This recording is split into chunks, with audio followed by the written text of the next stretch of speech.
Hello everyone, welcome back to my mini blog on YouTube. তো সকালবেলায় আর কি ভোর নাগাদই ঘুম থেকে উঠে এই যে রেডি হয়ে যাচ্ছি মেয়ের জন্য, মানে টিফিন বানাচ্ছি। আর এরপরেও আমিও নিজেও রেডি হয়ে নিচ্ছি। প্রথমে ঘুম থেকে উঠে আগে মেয়ের টিফিনটা রেডি করে নিই, আর বাকি কাজগুলো বই গোছানো সব আগের দিনকে রাতেই কমপ্লিট করে রাখি। তারপরে স্নান টান করে যে মেয়েকে নিয়ে রেডি হয়ে তারপর বেরিয়ে পড়লাম মেয়েকে স্কুলে যাওয়ার জন্য। আর রাস্তার যে ওয়েদার, মানে বিশেষ করে সকালবেলায়, মানে রাস্তায় আকাশ বলো চারিদিকটা এত সুন্দর লাগে। খুব সকালে উঠতে যেমন কষ্টও হয়, তেমনি চারিদিকটা দেখতেও খুব সুন্দর লাগে, তাই না? তারপরে এই যে মেয়ে স্কুলে ঢুকে গেল, তারপর আমি আমার জায়গায় একটু বসে ওয়েট করলাম। তারপর মেয়ে স্কুল ছুটি হলো, বাড়ি আসলাম।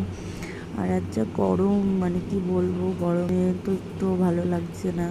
তারপর মেয়েকে খাওয়া দাওয়া কমপ্লিট করে নিজেও খেলাম। তারপরে ঘরের কাজকর্ম সব কমপ্লিট করলাম, ঘরের যা কাজকর্ম ছিল।